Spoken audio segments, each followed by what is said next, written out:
Good morning, good afternoon, good night, everyone. I want to say thank you to all of you that are joining us today in this Brewing Value webinar on the Equitable Value Distribution Report. My name is Andrés Montenegro. I'm the Sustainability Director at the SCA. And I want to thank you all for joining us in this panel in which I'll be hosting a conversation with two sustainability practitioners and leaders, friends, to talk about their experiences and key highlights in our report. We will navigate a conversation on the meaningful findings and insights emerging from the document and exploring how these concepts could inform business practices in the specialty coffee sector, sourcing strategies, and future research for our industry. So thank you, Angela. Thank you, Tom, for joining us today. Really looking forward to hear from what you have for the audience today. And yeah, before officially starting, this webinar and report is proudly supported by Barista Attitude and Pacific Food Barista Series. So let's go into the details. I will start sharing my screen, doing a quick intro and presentation on some highlights that I want to share about the report. So let's start from there. Give me a second. And hopefully you're already seeing my screen. Yes, correct. So introducing the report,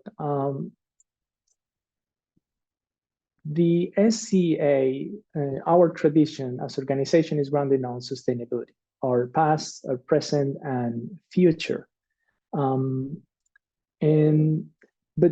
particularly for this report, all began with the Price Crisis Response Initiative, a document that emerged from the Price Crisis Response in 2018, 2019. That report was published in 2019.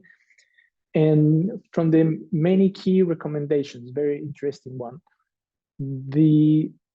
I summarize here 4 key takeaways from that report, but the fourth established that value distribution was a root cause of this price crisis. So we are starting to use that as a leverage point in systems perspective to promote and to provide alternative solutions to this recurrent price crisis that we face as an industry. And as an action point to that price crisis report and its recommendation, we start talking about the need to implement an equitable value distribution strategy that started with the design of this opinion survey as a baseline of this. But before talking about the survey, when we talk about equitable value distribution in the report, we are referring to how the total value, monetary and non-monetary value, is created by all actors in the coffee system and how this is distributed among them. In this definition, equitable distribution does not result in everybody receiving the same reward, but rather the right return for the value they add, the risk they take, and the cost they bear. So that said, our goal for this first survey was to involve the whole coffee system in order to create a comprehensive overview of the specialty coffee industry's awareness of value distribution, and for the tool to be trustworthy, and to provide this information from, with high resolution and quality, especially over time. The survey itself needed to be simple and reliable, thereby allowing the SCA to gather information from the diverse and large coffee system. So considering this, the survey structure was inspired by sense-making theory, which uses situational awareness to help participants understand situation of high complexity or uncertainty. And the survey has four sections that are included in this slide, and I'm not going into those details, but we collected responses from this survey between April and June 2023.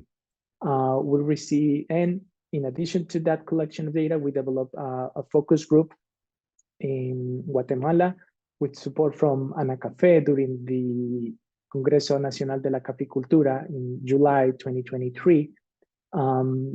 In total, we received more than 400 responses in English, Spanish, and Portuguese from professionals from 58 countries, professionals that were representing every role in the supply chain and that had, on average, more than 12 years of professional experience in the industry. In addition to that, we use a compounded GPS approach because we wanted to use this tool as a complementary tool to what's already there in the coffee industry. So we were focused on that, on complement what is already there to provide alternative perspectives and trigger a dialogue that is conducive to spawning actions and effective solutions. So we were very intentional on that, and that's why also we use this sense-making approach to this process. But when we talk about this, we're talking about sustainability, and sustainability for practitioners of sustainability. It's basically the creation of this balance, of the people, profit, planet, the economic, environmental, and social pillars becomes key in what we want to achieve with sustainability. But this has proven to be a challenge, and we, the coffee industry, based on what we found during the analysis of the report responses, are still trying to get there to build that sustainable coffee sector. And I want to share with you this. We created this Enneagram. An Enneagram it's a tool that helps us to show how those specific words, in our case, sustainability, sustainable development, and coffee, have occurred in a corpus of books over the selected years that we use. We started this process in 1700, and all the books that were written in English. What we can see is, first, we want to highlight this green line. You can see that coffee has been around for centuries. Moreover, sustainability, it's a relatively modern concept. It's brand new, our aim. That means that our industry has operated with, and it's built on, and with an architecture that is old and with a legacy and heritage that could be viewed as outdated and certainly rooted in old-fashioned ways of thinking and operating. We are immature as a coffee sector. I want to stress that 76% of respondents reported moderate to significant familiarity with the concept of equitable value distribution, and here we are. So for us, that means that research skills become an important capability in this low maturity context, because that's the only way to find the solutions and business alternative to solve those pain points that we are facing. And that's something that for me will be in the coming dialogues and evolving conversations with industry actors, for sure. In addition to that, when we were developing the study, the first thing that was highlighted was these contradictions. And these contradictions, again, represent a reflection on the need for more knowledge and dialogue to clarify the path. The results from the survey in questions 7 and 8 that you can see here in this slide, when we ask respondents their perception of how coffee value is distributed versus how coffee value should be distributed, highlight this. These questions were structured on a sliding point scale, with 0 representing totally inequitable and 100 representing totally equitable. The gap that we found was 54, 64 when using the median. And this represents a fundamental insight, which favors recent research on supply chain dynamics on value distribution, as stated in the report. This equitable value distribution contradiction emerged clearly for us. The general perception is that value should be distributed differently from what it is today. In this book from Christopher Alexander, an architect that was a pioneer in sustainable architecture, he makes the case with this phrase that I love, in which he highlights the need to solve those contradictions in design to guarantee the sustainability of any intervention. And we hear also something similar when we were talking last year with the Donut Economic Action Lab, a webinar that is available on our research library, when Erin Sahan was highlighting that machines operate according to the parameters of their design. Buildings function and create benefits for their inhabitants based on the way they are designed. And similarly, what's possible for a business is largely determined by how it has been designed. So the design of an enterprise, of a group of an enterprise for the coffee sector, shapes its priorities, how it engages with its surroundings and navigate decisions, who has the power and voice when it comes to making those decisions, and where it invests and channels its profit. So that's something that we want to stress again with you all. And also, moreover, this gap is not new in sustainability. I'm sharing this research from Harvard Business Review, but you can find many on what is known as the intention action gap. Basically, in this document, researchers share a study made with consumers related to the willingness to pay for sustainability versus the actual paying for that sustainability. They found that the willingness was 65% and the actual paying for sustainability was 26%. So they found a gap of 39%. From this report, a bunch of solutions emerged and has been explored, but all highlight the need for research skills to become an important capability in this low maturity context or contradictory markets. New knowledge is needed that allows to innovate, not based on what is known as common practice or expertise. We have a lot of experts in the coffee sector on that front, but what they stress is the need for embracing innovations based on research that are truly transformative and disruptive. In addition to that, when we double check additional questions on the survey, and the aggregated responses in the questions 10 and 11 asked as the respondent the perception on value creation versus value distribution in the coffee value chain. In simple terms, respondents believe that more value is created by all actors, upstream, closer to and including producers, while more value is distributed to actors downstream. And the graphic highlights this change, and this is only a reflection that highlights this contradiction that was found in the report. So in basic terms, so we have a wobbled stool, an unbalance in the way that we think and operate in the coffee system that jeopardize our efforts towards sustainability. This equitable value distribution contradiction on value highlight the need to distribute that differently from what it is today. That is what is emerging from the survey. But we need to acknowledge that we can fix this. Examples already exist, but this will require a mindset shift. Look at Pachamama Coffee, a roasting company founded by a consortium of coffee farmers, cooperatives, Equal Exchange, or Gimme Coffee, which all employ cooperative-based business model. We will learn also from the progressive work from RGC and in Angela's presentation later in this webinar that they are doing an amazing job working with farm workers and also promoting the sustainable practices within their supply footprint.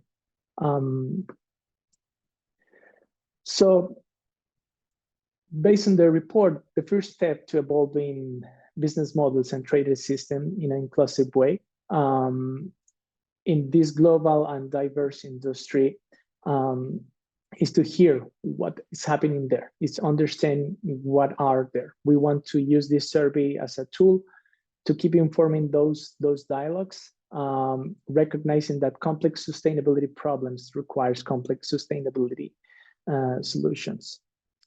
And what's next for us? We will be working on more dialogues to keep expanding the insights. This year from the report, we will develop additional webinars complementing visions and also contrasting views from emerging from the survey. And this dialogue itself, we created our sustainable specialty coffee agenda. You can find more on that in our webpage. But what we are trying to do with that is to integrate our efforts to advance initiatives around equitable value distribution. We will keep working with Coffee Science Foundation on value research to inform dialogue with high quality knowledge. And we have established this survey on equitable value distribution as a biannual survey cycle. So a new survey will be developed in 2025 associated with the corresponding report for the next year. In the meantime, I will stop there. And yeah, thank you all. Remember, for those that want to hear more about this, I'll be sharing more on the report and the findings and the analysis in a presentation during the SCA Expo in Chicago next month. Looking forward. So I will stop there. Let me stop sharing my screen and I will pass the baton to my friend Tom, so he can share his presentation with us today. So, dear Tom, the floor is yours. Thank you all very much. Thank you, Andrés. And it's a pleasure to be here with all of you after this very thought-provoking introduction by you, Andrés. Quick word about who am I. My name is Tom. I work for Rikolto. Rikolto is an NGO that has programs all over the world. Let me quickly start sharing here my screen so that you can follow along as I introduce the organization and myself.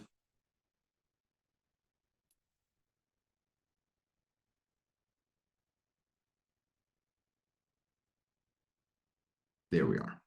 So Rikolto is an NGO, globally active in all continents, working around the question, what will we eat tomorrow? We support sustainable food systems, and our mission is to change the recipe of how these food systems operate, of course, not in splendid isolation, but in close collaboration with key actors such as companies and farmer organizations. So we want to make sure that farmers are able to attain a sustainable income for the work they do, for their contribution in the food system. And we also want to make sure that consumers, no matter what their purchasing capacity is, that they're able to access nutritious, healthy food, no matter where they are. We do this mainly by facilitating inclusive business relationships. So that means that we bring producers and consumers closer through a key actor in that value chain, which are the companies. So we want to make sure that companies are part and parcel of the solution of the conundrum of how we can bring affordable and healthy food to consumers, while also ensuring that the producers earn a sustainable income for that. We work worldwide, like I mentioned, and we have, besides our cocoa and coffee program, also activities in cities. We have a Good Food for Cities program, and we also have a sustainable rice program. But the focus here, of course, is coffee, and that's why I highlighted the countries where we are globally active and where we are opening doors. So if any of you are based in those countries and would like to hear more of what we can do, how we could collaborate, feel free to reach out after this webinar. In 2022, we're still compiling the data on 2023, but in 2022, we reached almost 50,000 farmers, and we worked with over 38 companies and their sustainability programs to reach these results that we are very proud of. Now, going to this study that Andrés highlighted, I took the liberty of combining, he actually showed the same slide earlier, but with a table next to it. And I put the numbers together in one and the same graph. So let me activate here my pointer. So the green line is what was in the table. This is how, according to the study that was used in the report, how value is actually distributed. So you see here 5% on the end of the producers, all the way up to 45% for roasters and retail. Now, if you compare this with the perception, we see a very different picture, as Andrés has shown. And this begs a few reflections. First is, well, why do we think so much value is created at the end of producers? And I think in large part, this has to do with the fact that we attribute a very emotional value to farming and the farming process. We also are very familiar with stories of the hardship that farmers face now. They're aging. We all know that it's a profession with very little future. Very few young people are attracted to the profession. And we also know that if we look in absolute terms, they receive a very small share of the total value, if we look at it from an economic perspective. So is this maybe also very emotional, an emotional response where we think that the production cost and the value generated should be a lot more than what, or we think it is a lot more than it really is?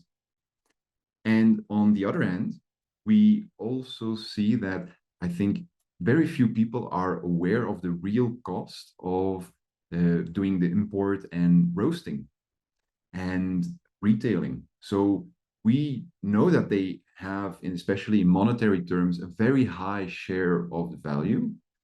But does this mean that it is out of proportion? Does this make us underestimate the value that they actually attribute to the coffee that we drink? And I'm sure that many of us are sipping from a delicious cup of coffee as we're talking. So this brings us to a first observation, which is that when we talk about equitable value distribution, it does not necessarily mean that it has to be equal, right? Equitable, to know what is equitable, we have to look at what is the relation between the costs, at least if we look at it from a monetary perspective, the costs of production, and what is the gross income that they have. So if we this was a study referenced in the equitable value distribution analysis. If we look at the data for the biggest coffee producing countries, we see that the percentage of the difference between production costs and the farm gate price vary from a low point here, 34%, all the way up to 570%. So if we look at it, it's quite relative, right? It's not very clear cut. But the key point is this only focuses on the producer part of the equation. If we look at the whole overview, there are many other actors involved. And unless we can calculate the same percentages for all those actors, it's very difficult to say how equitable the monetary value is distributed between those actors. So I will not talk a lot more about that, but focus mainly on the producer end, where the biggest disparity between where we think value is created and actual creation of value takes place. So one way of looking at it is by considering the notion of living income. Living income has gained a lot of popularity in the past years, and it basically looks at what the income should be for, in this case, a coffee producer, so that he or she can cover all the basic expenses of the household. So this includes medical expenses, educational expenses, unforeseen costs as well, and of course, everything that has to do with subsistence. So we see here a range of living income, and the red dot is what the estimated coffee income is for these main coffee producing countries. This comes from the latest coffee barometer study. Now, if you look at what happens here, we see a lot of dots of actual coffee income that are way below the living income estimates for that country. Now, the question is this really representative? And it is not, right? Because if we look at the previous slide, we see that, for example, in Uganda, the average coffee farm is 0.3 hectares. Now, if we look at the living income reference prices and how these ranges are calculated, it's based on an average farm size and an average yield that is realistic and recommended for a coffee producer so that they can earn a proper income from the coffee production. So I have made some adjustments to the figures from the original study, and I have multiplied the farm size and the yield with the actual reference sizes and yields used in the calculation of living income reference prices. And then if we take that into account, these are the dark red dots, we see that there are only 2 countries, Indonesia and Ethiopia, for which there are living income reference prices. You can see that not all countries are represented here, but these 2 countries would have currently a price paid to farmers, which is above the living income reference price, if they would be using the reference farm sizes and yields, they would be able to earn a living income or be well above a living income as a coffee farmer. Which brings me to another remark, which is not every coffee farmer is really a coffee farmer or a farmer. So a big element that is missing from these studies is what is the actual share of coffee income compared to the household income, because not everyone makes a living from coffee. Just think of the example from Uganda, where we have just 0.3 hectares dedicated to coffee. We can be pretty safe that those farmers are not coffee farmers. They do not depend on coffee for their to ensure their income. And of course, if we then bring in statements or propositions like, well, we should pay more to farmers, or we should make sure that productivity levels go up because they are in most countries not near the level of recommended productivity per hectare. Now, how will that affect the dynamics in terms of production? Will there be an influx of a lot of new farmers who want to grow coffee at the cost of existing trees, forests? What if all of a sudden the volumes go massively up?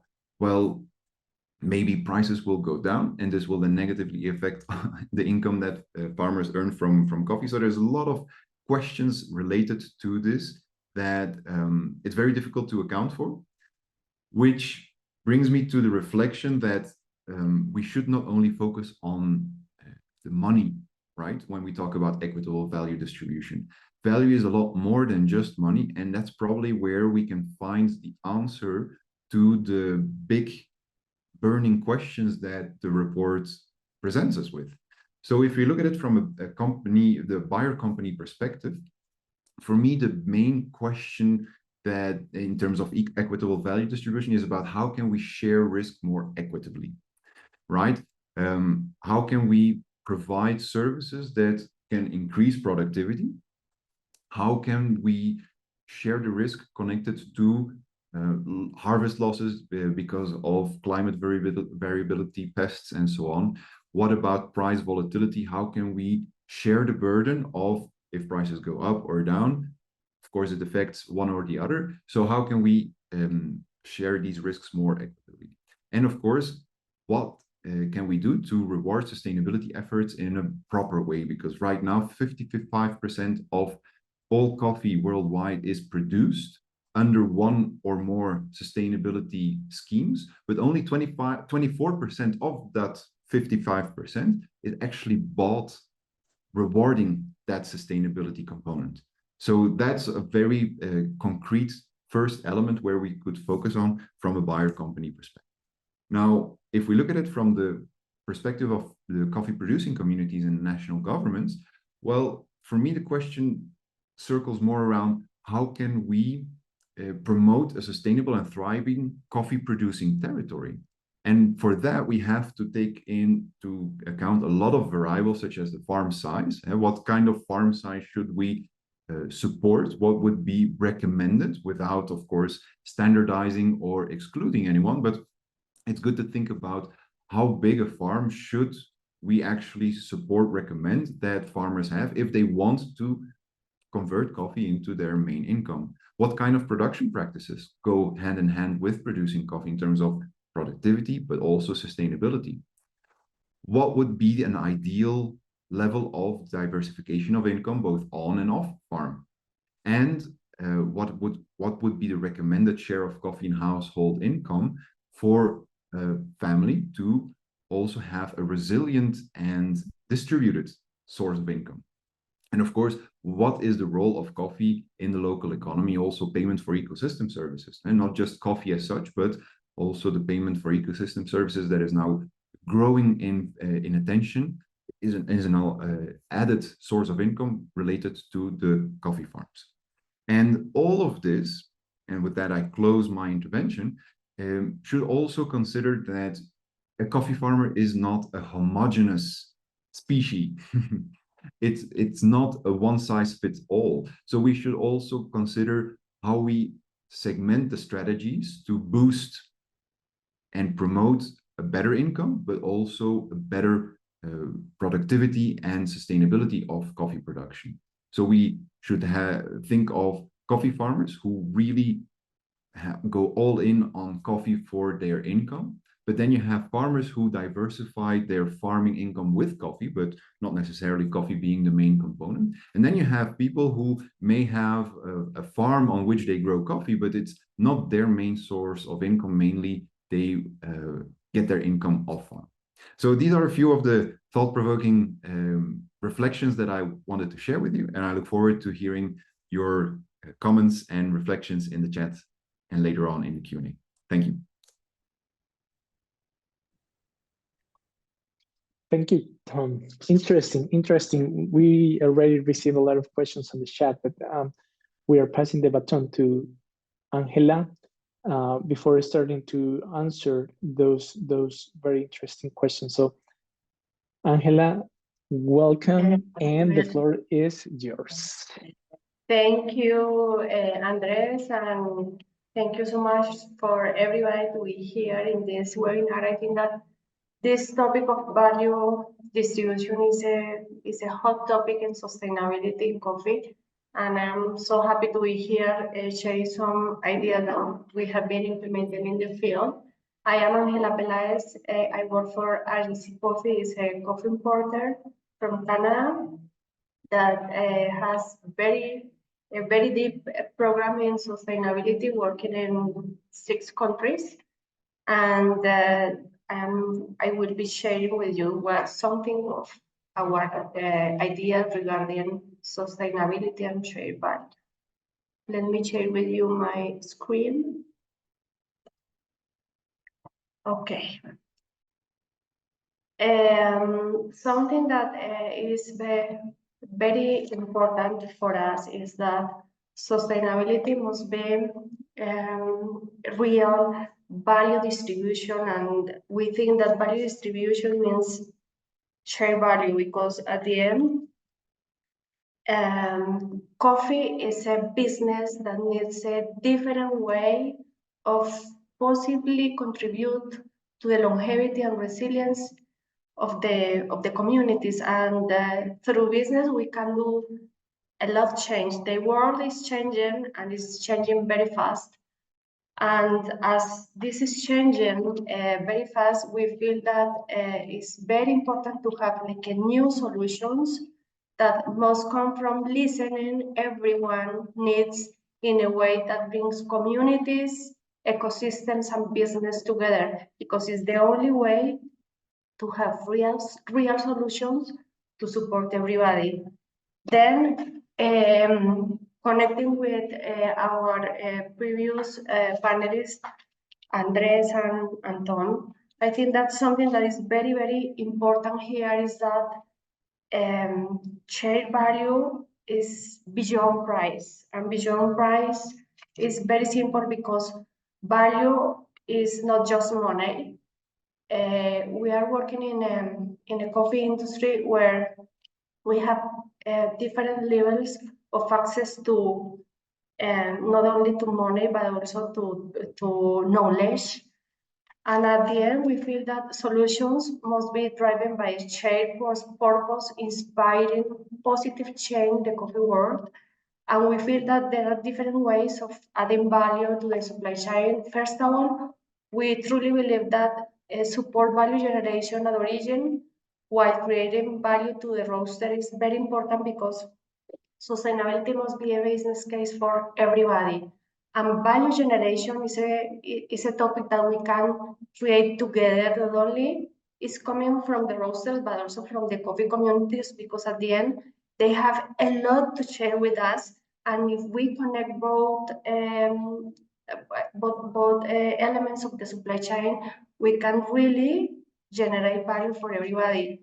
Secondly, we feel that the support that we do in order to give access to knowledge for all the partners in the supply chain, from farm workers to roasters, because everybody needs access to knowledge, because at the end, not only the roasters knows everything about sustainability. I think that the people that most knows about sustainability is the people in origin, the farm workers and the workers and the producers, sorry. And what we have learned from them is how to do real sustainability. For that reason, we feel that the support that we can give to them in order to create on them skills to really implement solutions that they already know, but they don't know how to do it, is a very positive way of sharing value. Additionally, we feel that collaboration networks are super important, because sustainability is not possible and shared value is not possible if only one actor is trying to do something. Collaboration is a key if we want to unlock the real issues of sustainability. And for that reason, we need to create new ways. Andrés was telling us about the contradiction. And yes, there's a contradiction in sustainability in coffee. And for that reason, we feel that it's important to have a mindset shift, because it's the only way to unlock the big challenges that we have. Now, we feel that there are like three key elements to support a shared value. The first one is we need to listen. Listen the communities is the way to understand their needs and identify areas of opportunity and strategic partnerships. This is super important and is the first step. The second step is that once you listen the communities, you can start working together in order to develop community-led supply chain projects. Because when projects are created outside of supply chains without involving the communities, this is not the way of doing sustainability, because you cannot design ideas for somebody that probably have different, or probably know that they have a different way of thinking, they have a different culture, and for that reason, solutions must be designed together with them. And then it's super important to support the local community members to become leaders in sustainability. And this is for us shared value, because at the end, what we are sharing is knowledge. We are supporting the creation of skills. We are collaborating in generating collaboration networks. And this is a new way of shared value. Then we as RGC have a very deep sustainability program based on three main pillars that were created with our communities. One is Los Sueños del Café, where we work in uplifting families through the lens of uplifting women. The second pillar that we have is Las Manos del Café, where we are supporting farm workers that are the most invisible and vulnerable partners in the supply chain. And one of the ways that we have found to support them is to go beyond price, because you know that the farm worker is the actor in the supply chain that is not selling coffee. They don't have nothing to sell but labor. They don't have a piece of land. And this is like the typical case where you will see that is very important to go beyond price, because you cannot go to the farm workers through price. They are not selling nothing. You must go to them in a different way. And in this specific issue of sustainability, we have seen that it's super important to have a mindset shift, because at the end, you need a very innovative solution to share value with those that are not connected with the product. In this case specifically, we found that it's possible to share value with them, offering them specific services to close the living wage gap, and we have achieved that. Then we have Todos al Agua, that is our project for regenerating ecosystems. We feel that climate change is a real issue for everybody, not only for the farmers, but also for those in Europe, in USA. Everybody is affected by climate change, but the way of understanding climate change is different in every culture. And for that reason, Todos al Agua for us is one specific program in order to allow farmers to understand the issues of climate change and to create solutions in order to close the issues that they have related with low productivity, with carbon emissions, with lack of sufficient water, contamination. And what we do is based on the carbon footprint that we do together with them, because the first step is to train them on how to measure the carbon footprint. Once we have that baseline, we work together with them in order to design the specific implementation that we will do according to the region where they are located. And now we have producers with beautiful skills that the leaders of the community, they know how to measure the carbon footprint. They are the ones that are designing together with us the solutions. And what we have seen is that communities are blossoming. And this is what we feel that is real shared value. Now we have here a very quick summary of our impact in 2023. Using these methodologies that we have in our 3 by RGC, we have today 34,000 people participating in our sustainability program. 11,000 women involved in projects, 15,000 farm workers and family members receiving well-being services through our Las Manos del Café program. We have 34 million liters of annual water savings. We invested last year $3.1 million in order to support communities. And now in Colombia, we have about 2,000 farm workers enrolled in the Colombian government's public pension program, saving for the future. And this is something that without a mindset shift is impossible to achieve. One of the key issues here is that we need to have really deep love and passion for producers. And we need people that really understand the culture of them.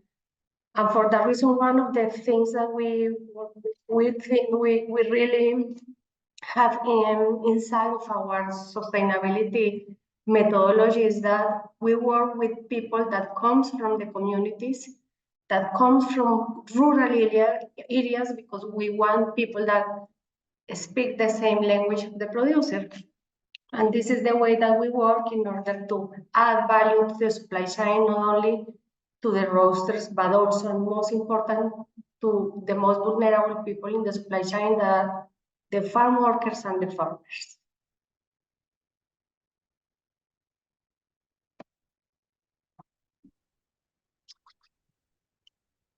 Thank you very much, querida. And we have a little bit less than 10 minutes for the Q&A. And thank you, Tom. I think I saw that you were starting to answer some questions emerging in the chat. Really appreciate that. So let me see. I was trying to, Peter is also supporting in sharing some findings. The first question that I have here is, are 400 surveys participant enough? I would say no. Well, you know, in basic terms, the more people answer this survey, the more representative the results and the findings for the industry. And Tom here is an expert on this type of surveys, but they say that there's a rule of thumb that I learned many years ago that is not official, but more important than the total number is the number of groups represented in the survey. So when we talk about the market systems, we have 6 key activities in the coffee supply chain. And our goal was to have at least 80 respondents in each group, so we can make the comparisons, let's say, with more confidence. That is one of the challenges that we have for the next cycle of surveys that we are expecting to develop on this equitable value distribution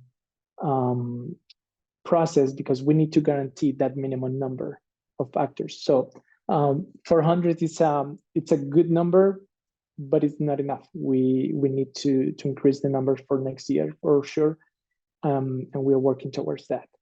So let me see. Say the survey respondents on average indicate that value should not be distributed fully equitable. Well, what the report says is that value should be distributed differently from what it is right now. That is the big message emerging. There is let's say a great consensus that the perception of how value is distributed among the supply chain is not ideal, and that we need to work to create that alignment. The key challenge is how much.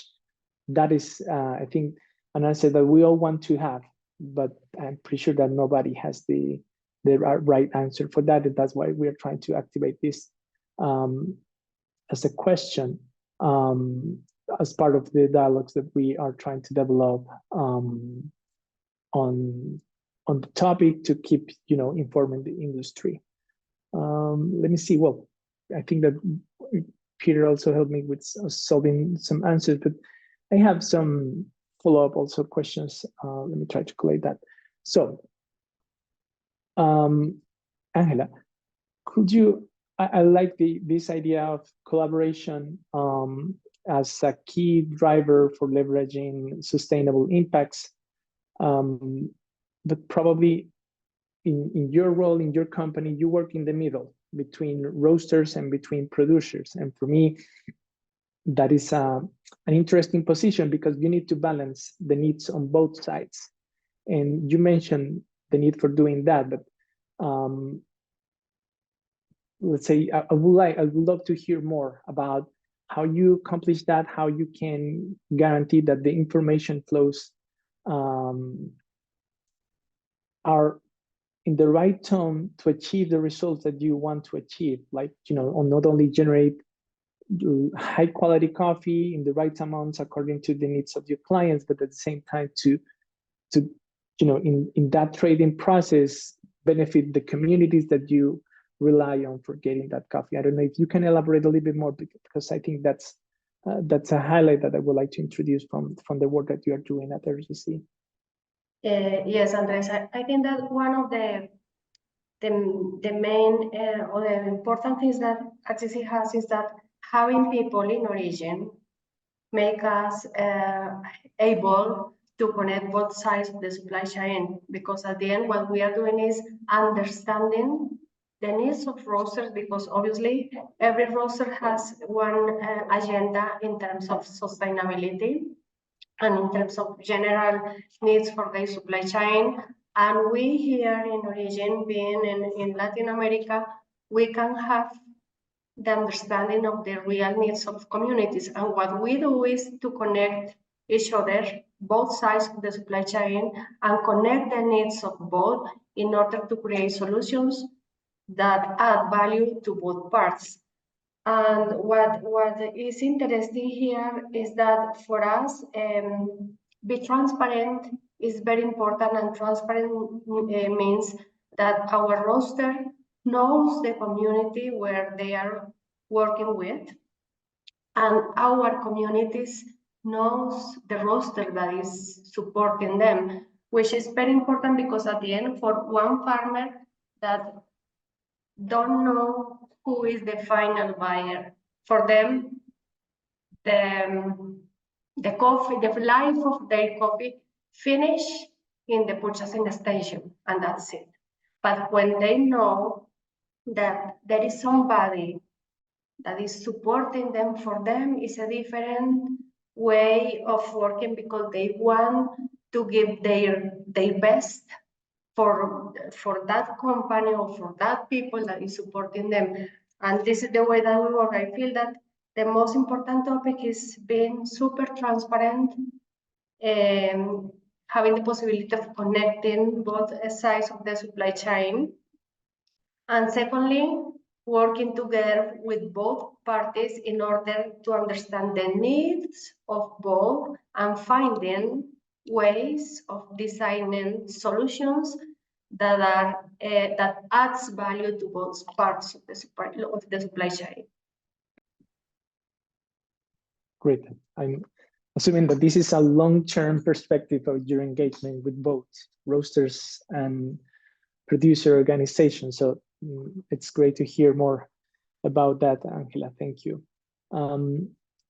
Estimado, Tom, and something that for me, and I will pick your brain on this, something that was interesting for me in analyzing the data was this closing the gap need, how to move from perception to action. That is something that is stressed throughout the report, but also that all the research is highlighting, particularly when we talk about sustainability, no? This idea of we are generating results that nobody wants, but we are still lacking the structures and the willingness to achieve that. And I would love to hear more about your perspectives on how you see or you foresee the industry, the sector, the specialty coffee industry or sector moving forward on the topic. And based on your experience working at Rikolto in many different producing countries, not only in coffee, but also in cocoa, I would like to hear your insights and recommendations on next steps for informing this hopefully sustainably successful future. Thank you, Andrés, for this very easy question. I think one of the main points I was trying to make, that digesting a bit also the questions that came in the chat, is that this kind of survey will never produce the results we would like to see. And one of the main reasons is that if you look at the average size of farms worldwide, 83% of coffee producers own less than 2 hectares of coffee farm land. So for me, the whole conversation is a bit skewed in that sense, because we tend to homogenize. We tend to think inside the box. We want coffee and every coffee actor to be able to solve the coffee income and the coffee value issue. And my point is, that's not how we will solve it. We have to properly look into what is, of course, the role of each actor in the chain. So roasters, retail can do a lot more to make consumers aware of the value of coffee. But at the same time, and that's one of the points that I highlighted, if you look at how coffee is produced, a lot of coffee, more than half of it, is already produced under one or more sustainability schemes. Let's start by rewarding that effort, right? It's a very simple thing that we can already start doing. The second element is looking at what does a thriving income look like for people who produce coffee. And to answer that question, we have to differentiate. We can no longer treat the coffee farmer as a homogeneous woman and man. There are, simply spoken, there are a lot of farmers who depend on coffee for their income. Okay, so what strategies are there? And I think what Angela showed us is a great example of how we can create better income for these families, for all the workers involved on the farm, but also for the ecosystem in which coffee is grown. So that's a great step in the direction of how can we improve. But then what do we do with those farmers who have a piece of land on which they grow coffee, but they don't depend on that income?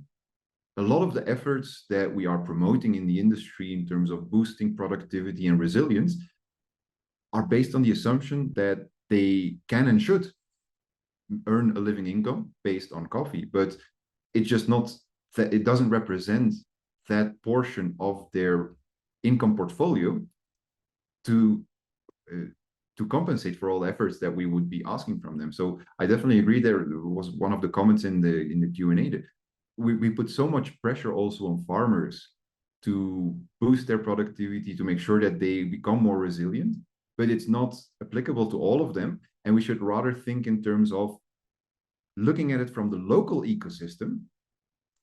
What would a thriving economy look like for communities where coffee is being produced? What balance of different sources of income do we see for these communities? And how can we support them? And we, in that case, is in the first place, how can national and local governments support it? Because they're in the driver's seat for these kind of conversations. And they're not easy conversations, right? Because it will actually spark or trigger questions like, do I really want to continue in coffee? And if not, where will I get my income from? What happens to my land? Who will use it? What will happen with the value of it?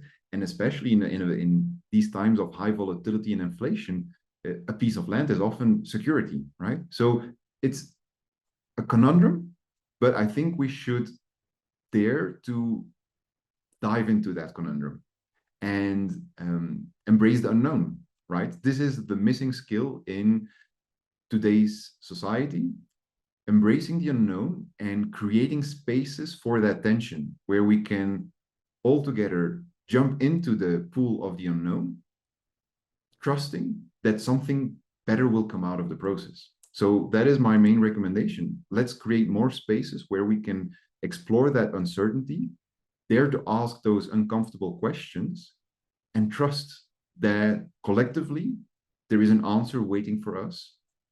We just need to open our eyes and ears and hearts and minds to hear. Wonderful. Thank you, Tom. That will be ideal for closing, but before moving forward with the final remarks, I think that I have 1 minute for a couple of questions here.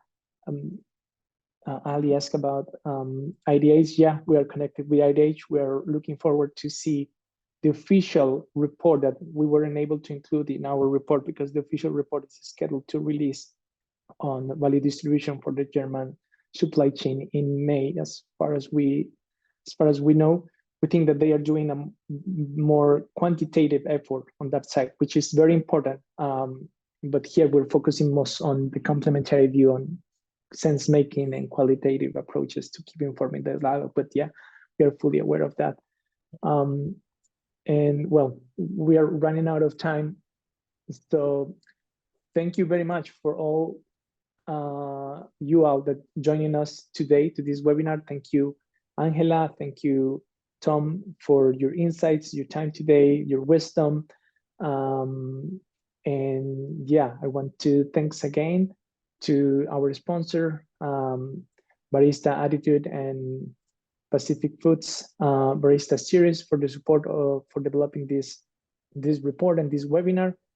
And yeah, we'll be hearing more from us on this topic in the near future. And in the meantime, for those interested, we'll be talking about value distribution at Expo and in the coming months for sure. So thank you very much for joining us today and looking forward to keep this conversation evolving. Thank you all. Bye.